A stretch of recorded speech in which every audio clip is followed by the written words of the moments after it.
This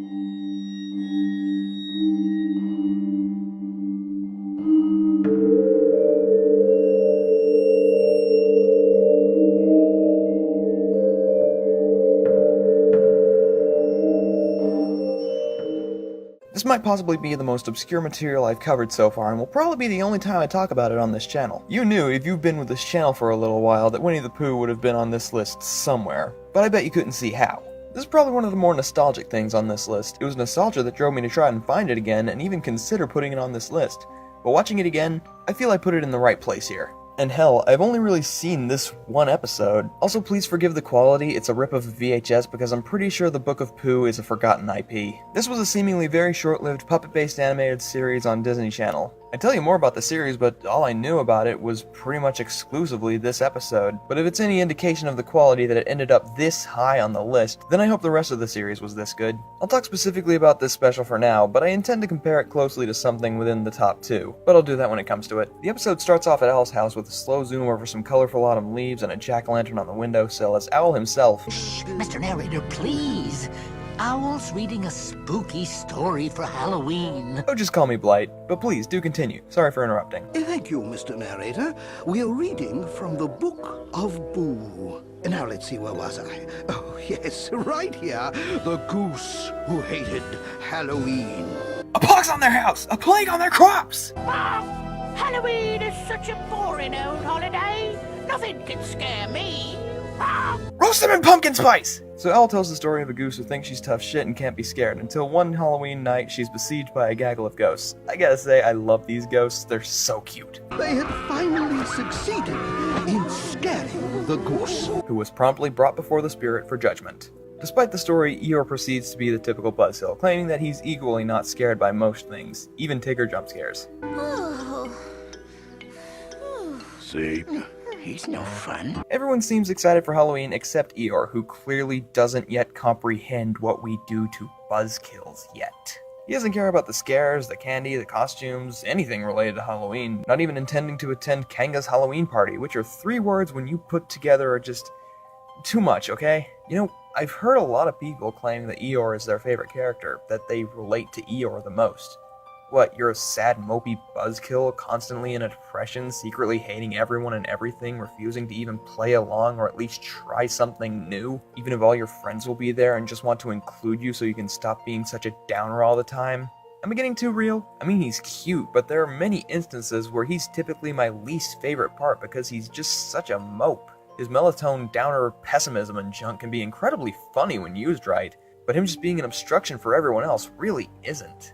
And so, as Rabbit went off to talk to Eeyore, Kanga was busy preparing for the big party.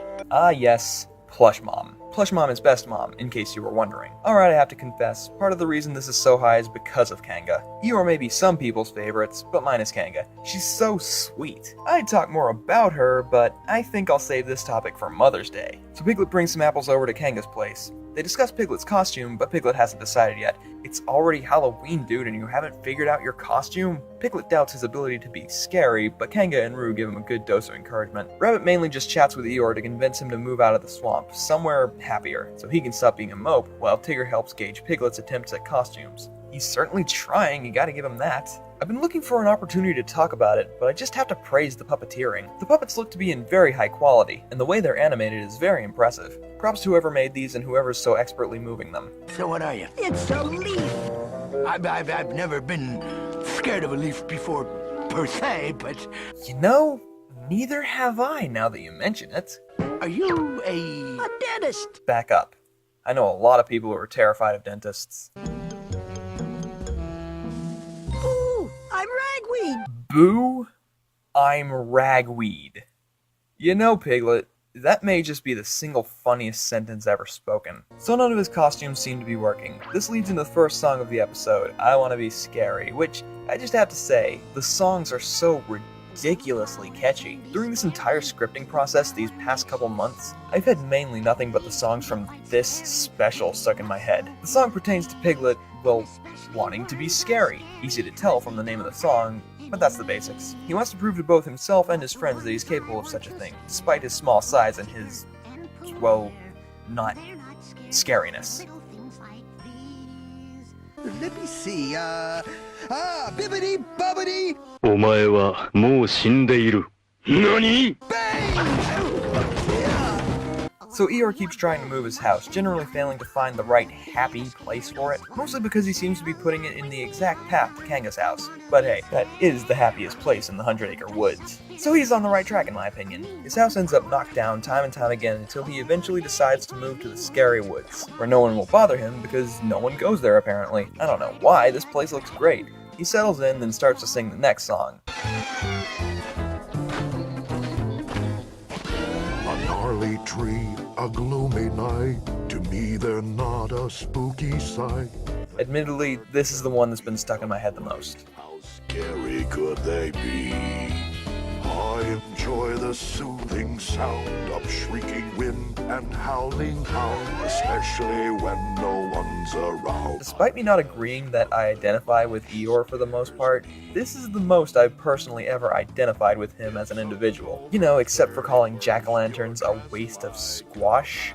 But I'll let that one slide. This song is just so catchy and relatable. I personally don't find very many Halloween-y things scary. I find them charming. I could go to any Halloween-y place and just end up smiling more than screaming. Also, there's the fact that I love a good, peaceful, quiet, spooky place. I find comfort in the dark, and yeah, I'm weird, but I'm happy. So Eeyore manages to find some peace and quiet while the party goes on at Kanga's house and Rabbit's getting sauced. The party was in full swing. Oh, hi.